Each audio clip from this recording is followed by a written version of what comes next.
या ऋतुराजाचे किंवा मधुमासाचे लक्षण ज्ञानेश्वरांनी सुंदर रीतीने या ठिकाणी वर्णन केलेलं आपल्याला दिसून येतं. ते म्हणतात, जैसे ऋतुपतीचे द्वार वनश्री निरंतर ओढगे फळभार लावण्यास. तर याच्यामध्ये ऋतुपतीच्या द्वारी वनश्रीचे म्हणजे नवपल्लवांनी करता झाकलेल्या फुलांनी डवरून गेलेल्या वृक्षलतांचे दर्शन आपल्याला दिसून येतं. ऋतुपतीचं द्वार म्हणजे जो ऋतूचा राजा आहे, ऋतूचा प्रमुख आहे, या ऋतुपतीच्या द्वारी जेव्हा त्याच्या दरवाजात आम्ही जातो, द्वारी म्हणजे दरवाजा, हा दरवाजा ओलांडून जेव्हा आम्ही बघतो तेव्हा आम्हाला हे एक वेगळं सौंदर्य दिसून येतं. आकर्षक असं सौंदर्य आम्हाला दिसून येतं. मग ही जी वनश्री आहे, ही वनश्री नवपल्लवांनी गर्द झाकली गेलेली दिसून येते, नवीन पालवी तिला आलेली दिसून येते. आणि अशी जी झाडं आहेत, अशी जे वृक्ष आहेत,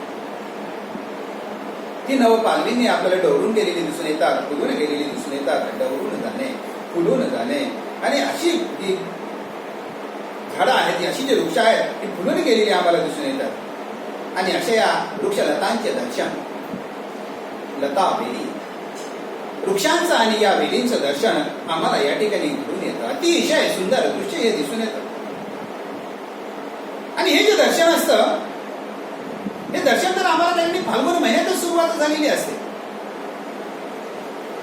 कारण फाल्गुन महिन्यात शिशिर ऋतू असतो आणि या शिशिर ऋतूमध्ये झाडं आपली पानं काढून टाकतात आणि नवीन पालवी या ठिकाणी आलेली असते. ही जी नवीन पालवी असते, ही गुलाबी रंगाची, हिरव्या रंगाची आपल्याला सुंदरशी त्या ठिकाणी दिसून येते. पूर्ण झाडं झाकळली गेलेली असतात, या पानाने झाकळली गेलेली असतात आणि त्यांचं सौंदर्य आपल्याला अतिशय मोहून घेताना दिसून येतं. मग या मधुमासाचं वैशिष्ट्य तरी कशात आहे, असा आपल्याला एक प्रश्न पडतो. या महिन्यात ते सारे सौंदर्य आपल्याला दिसूनच येतं. मग ते फुलांचं असेल, ते पानांचं असेल, ते फळांचं असेल,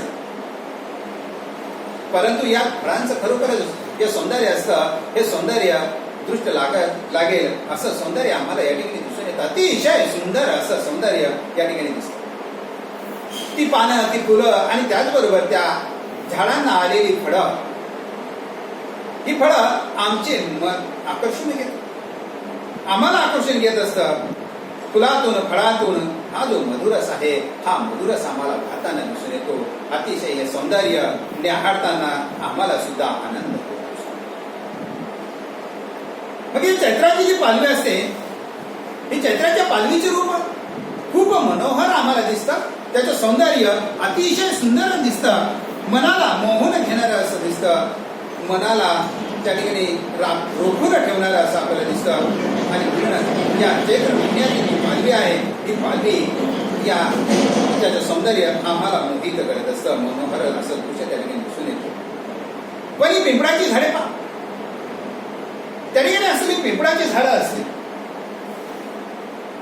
मग लेखिका या ठिकाणी या चैत्र महिन्यात जे जे सौंदर्य आहे, त्या सौंदर्याचं वर्णन करताना त्या झाडांचं सुद्धा वर्णन त्यांनी केलेलं आहे. मग ते पिंपळाचं झाड असेल, ते मधुमालतीची वेल असेल, ते घाणीचे फूल असेल, ते माळाचे झाड असेल, ते कडुलिंबाचं झाड असेल, करंजाचे झाड असेल, आंब्याचं झाड असेल, ते फणसाचं झाड असेल, अशा सर्व वृक्षांचं वर्णन अतिशय सुंदररित्या या चैत्र महिन्यात आपल्याला दुर्वा भागवत यांनी केलेलं दिसून येते. कारण चैत्र महिना निसर्गाच्या मुळापर्यंत आपल्याला नेण्याचं काम करतो. निसर्गातील सौंदर्य हे भरून आमच्या पुढे त्या ठिकाणी सांडताना दिसतो आणि आम्ही या सौंदर्याने त्या ठिकाणी खरोखरच मोहून जात असतो, आकर्षिलो जात असतो आणि आपोआपच्या निसर्गाकडे वळत असतो. आणि मग लेखिका म्हणतात की माझ्या घरासमोर असलेलं एक पिंपळाचं झाड आहे आणि त्या पिंपळाच्या झाडाकडे मी चैत्र महिन्यामध्ये जेव्हा बघते ना, या वसंत ऋतूमध्ये जेव्हा बघते ना, तेव्हा या वसंत ऋतूमध्ये सुंदरशी पालवी त्याला आलेली असते. ती पालवी गुलाबी रंगाची पालवी त्याला आलेली असते. एवढंच नाही तर ती गुलाबी पाने आम्हाला चमकताना दिसतात. जणू काही सुंदर पुष्पाचे, सुंदर फुलांचे गेंदेच त्या ठिकाणी झाडावर फुलतायत की काय असं आम्हाला दिसतं. ती झाडावरची पानं म्हणजे सुंदर फुलांचे गेंद्याचा आहे, फुलांचा गुच्छच आहे असं आम्हाला तरी दिसत असतात. झाडांची पालवी त्यावेळेस फार लहान लहान असते, हिरवीगार असते. गुलाबी रंगाची ती पालवी एक आगळेवेगळं सौंदर्य आम्हाला तरी दिसत असतं.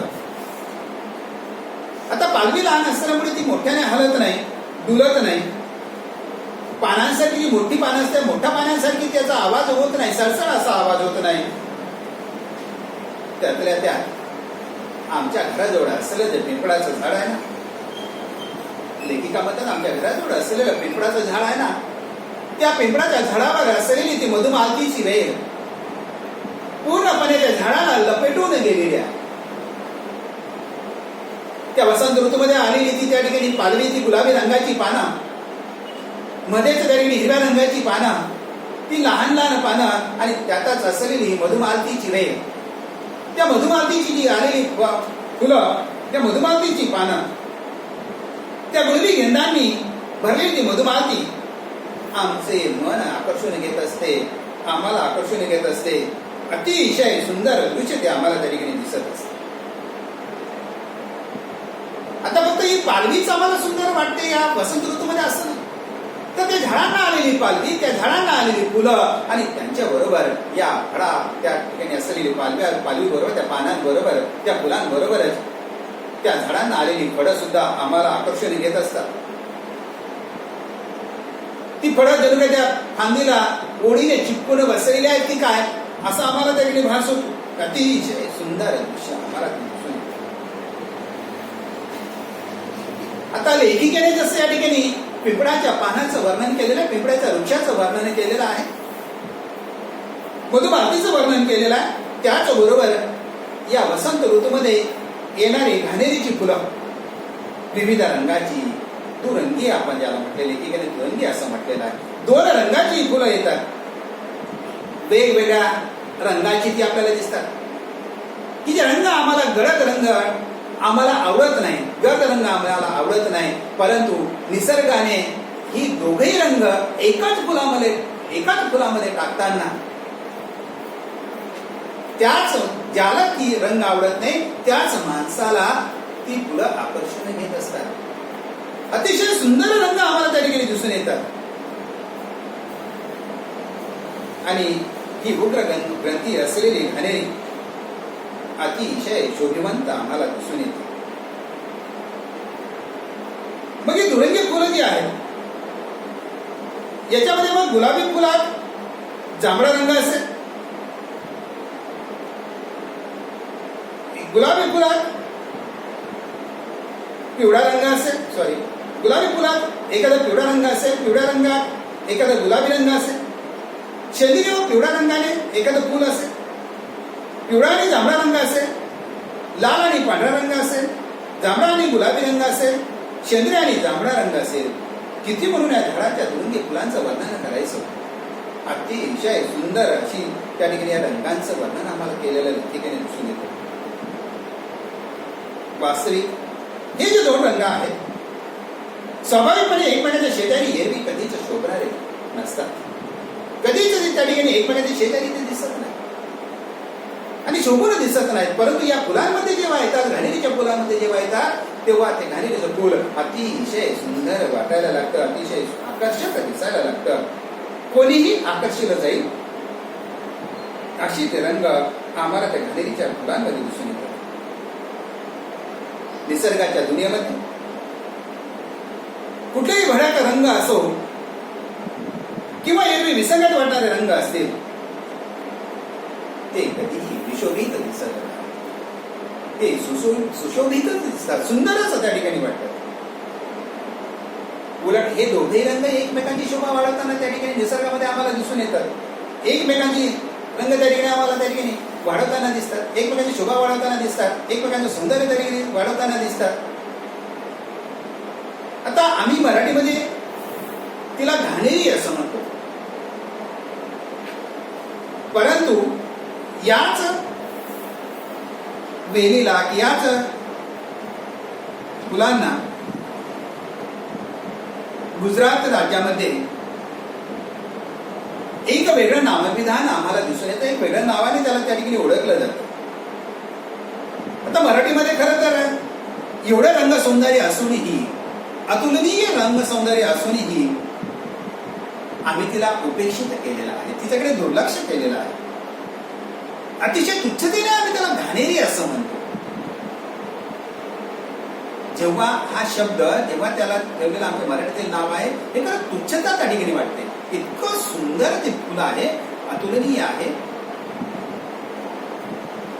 रंग सौंदर्याने भरून आलेला आहे, अतुलनीय असं रंग सौंदर्य त्याला मिळालेलं आहे, तरी आम्ही त्याला घाणेरी असं म्हणतो. परंतु याच फुलांना एक सुंदरसं नामाविधान गुजरातीमध्ये केलेलं आहे, गुजराती भाषेत त्या ठिकाणी केलेलं दिसून येतं. आणि हे जे नामाविधान आहे ते नामविधान मध्ये चुनडी असे सुंदर नाव या ठिकाणी या झाडाला आपल्याला दिलेले दिसून येतं, घाणेरीच्या झाडाला दिलेले दिसून येतं. आम्ही ज्याला तुच्छतेने घाणेरी असं म्हणतो, गुजरातीमध्ये मात्र याच झाडाला चुनडी असं त्या ठिकाणी म्हटलं. आणि हे जे चुनडी नाव आहे, हे चुनडी नाव खरोखरच त्याला यथार्थ आहे, सुंदर आहे.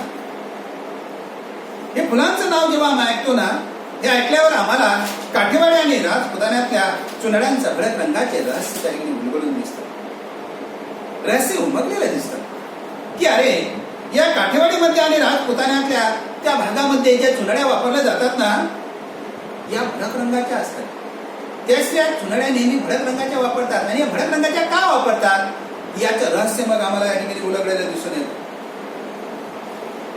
भडक रंग तर विशोभित रंग म्हणून आम्ही त्याच्याकडे बघतो की अरे भडक रंग असला की तो त्या ठिकाणी शरीरावर चांगला दिसत नाही. परंतु घाणेरीची जी फुलं आहेत ना, ती घाणेरीची फुलं भडक रंगाची असली तरी मात्र या ठिकाणी काठेवाडी आणि राजपुतान्यातल्या ज्या स्त्रिया आहेत या मात्र तशा पद्धतीच्या ज्या चुनड्या आहेत, भडक रंगाच्या चुनड्या आपल्याला वापरताना दिसतात. आणि तेव्हा मला हे रहस्य उलगडून दिसतं. आता भडक रंगाची आहे, विशोभित रंग आहे, आणि म्हणून आम्ही पुष्कळदा त्याची कुचेष्टा करतो, त्याला वाईट म्हणतो. परंतु तरी हे जे रंग आहेत, या रंगांना भरताना, भडक रंग टाकताना, कपड्यामध्ये टाकताना किंवा वस्त्रांमध्ये टाकताना कटाक्षाने आम्ही टाळत असतो, हे भडक रंग टाळत असतो. कारण ते सुशोभित दिसणार नाहीत, चांगले दिसणार नाहीत, आणि म्हणून आम्ही ते रंग टाळण्याचा प्रयत्न करतो. परंतु हेच रंग, भडक रंग, या ठिकाणचे लोक म्हणजे काठेवाडी आणि राजपुतान्यातली जी लोक आहेत, ती लोक शतकानुशतक निसर्गाच्या प्रेरणेप्रमाणे त्यांनी या रंगांना शिरोधार्य मानलेला आहे. शिरोधार्य म्हणजे आदरपूर्वक स्वीकारणे. त्यांनी या रंगांना आदरपूर्वक स्वीकारलेला आहे. आणि म्हणून मोठ्या हौसेने त्या ठिकाणच्या स्त्रिया या भडक रंगाच्या चुनड्या आपल्याला वापरताना दिसतात. आता भारतीय रंगभिरुचीचे मूळ प्रादेशिक वातावरणात आणि नैसर्गिक आविष्कारात असलेले पाहून मोठे नवल वाटते. अशी भारतीय संस्कृती जी आहे, ही भारतीय संस्कृती आम्हाला विस्तारलेली दिसते. आणि प्रत्येक संस्कृतीमध्ये आम्हाला वेगवेगळी गोष्टी या ठिकाणी शिकायला मिळतात, पाहायला मिळतात. आणि म्हणूनच काठेवाडी आणि राजपुतान्यातला जी संस्कृती आहे ही आम्हाला या ठिकाणी खरोखरच पाहायला मिळते. आणि यांनी स्वीकारलेला या नैसर्गिक आविष्कार आहे, मूळ प्रादेशिक वातावरण जे आहे ते खरोखरच आम्हाला नवल वाटावंसच आहे, आम्हाला आकर्षण देणारं असंच आहे. म्हणून त्यांनी म्हटलेलं आहे की निसर्गामध्ये जो जो बदल या ठिकाणी वसंत ऋतूमध्ये आम्हाला दिसून येतो, इतर ऋतूंमध्ये असलेला बदल, इतर ऋतूंमध्ये असलेलं स्वभाव वैशिष्ट्य आणि या ठिकाणी असलेलं वसंताचं स्वभाव वैशिष्ट्य याच्यामध्ये खूप मोठा बदल आम्हाला दिसून येतो, खूप मोठा फरक दिसून येतो. वसंताला या ऋतूंचा राजा म्हटलेला आहे, कारण या ठिकाणी आलेली वृक्षांची पानं असतील, वृक्षांना आलेली फुलं असतील, वृक्षांना आलेली फळं असतील, हे आम्हाला त्या ठिकाणी वेगळं सौंदर्य त्या ठिकाणी न्याहाळायला मिळतं, वेगळं सौंदर्य त्या ठिकाणी दिसून येतं. तसंच लेखिकेने या ठिकाणी माळाचं आणि ताराचं वर्णन केलेलं आहे की माळ आणि सुरमाळ यांची झाडे सुद्धा या वसंत ऋतूमध्ये आम्हाला फुललेली दिसून येतात. आता तसं म्हटलं तर माळाची झाडे ही बारमाही हिरवीगार आम्हाला दिसून येतात, फळांनी बहरलेली त्या ठिकाणी दिसून येतात. परंतु पल्लवांचा नखरा त्यांचा जर त्या ठिकाणी बघितला तर एक आगळा वेगळा पल्लवांचा नखरा त्या ठिकाणी आम्हाला दिसून येतो. तो वर्षभर असतो. त्यांना पल्लवांचा नखरा कधी माहीतच नाही असं लेखिका म्हणतात, कारण वर्षभर हिरवीगार ती पालवी असते, वर्षभर हिरवी झाडं, हिरवी पानं त्याची असतात. परंतु फाल्गुन लागला की मात्र आता या माळाच्या झाडावरती एक जाडी आलेली आपल्याला दिसून येते, एक जावळ आपल्याला भरवल्यासारखं त्या ठिकाणी दिसतं. ते फिक्या रंगाचं असतं, फिकट असा रंग त्याचा असतो.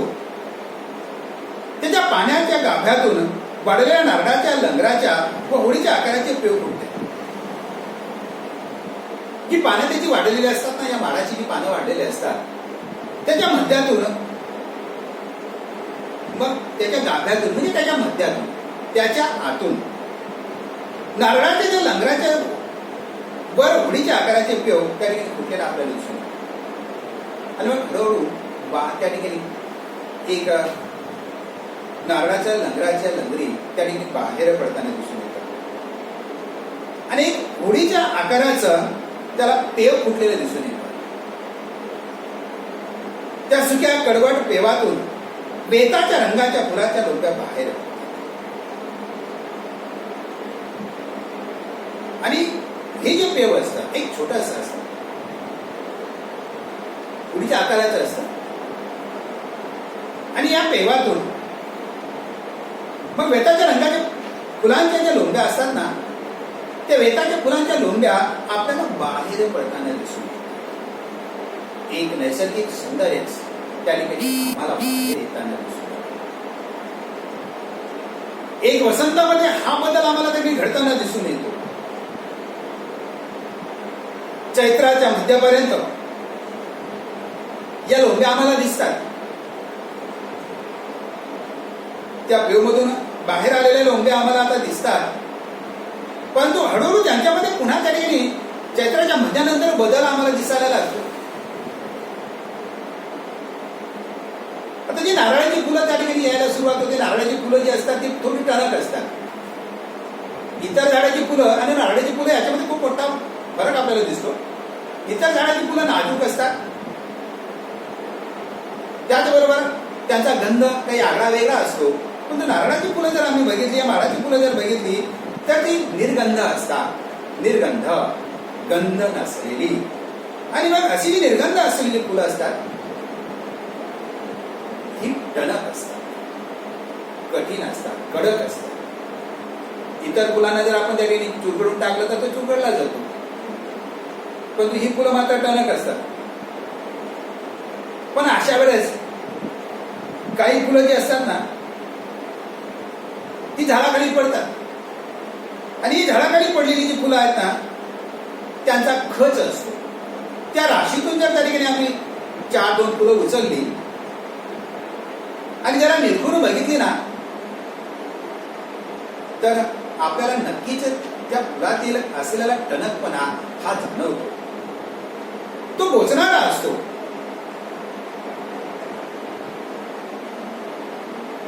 तो बोचणारा नसतो, तो बोचत अतिशय चिकन असा असतो.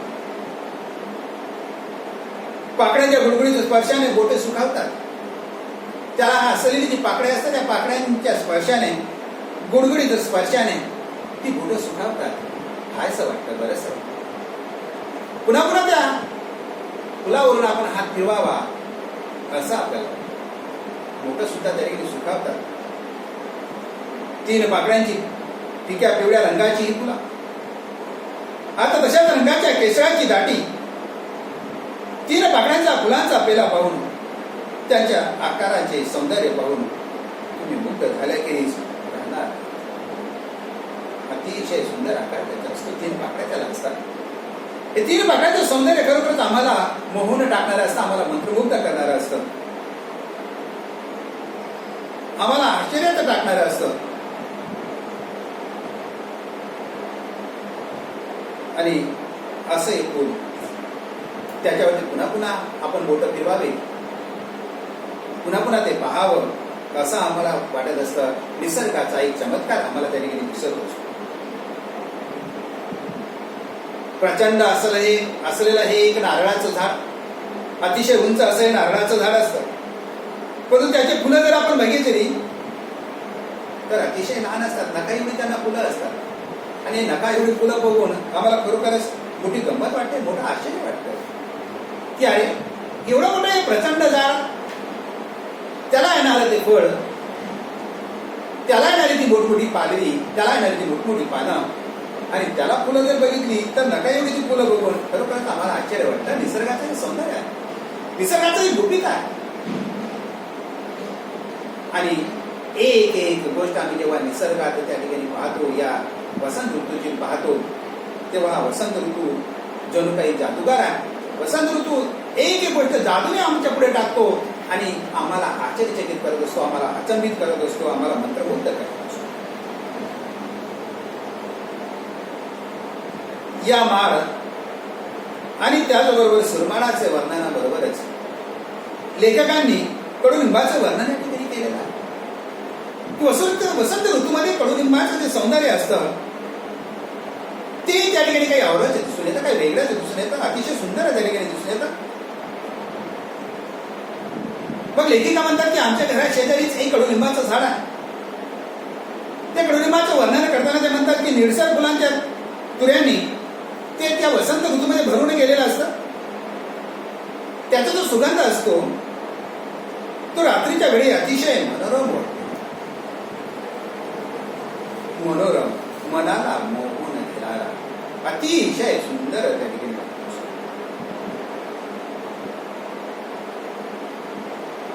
शेजारीच त्या लिंबाच्या शेजारीच एक कडू उग्र वासाचे करंजाचे झाड आहे. आता कडवट उग्र वास त्याचा येतो आणि असा एक कडवट उग्र वासाचं एक करंजाचं झाड त्या लिंबाच्या शेजारीच उगवलेलं आहे. संबंध त्या ठिकाणी फुललेला आहे. करंजाच्या फुलाचे रूप सुद्धा अलौकिक आम्हाला दिसून येते.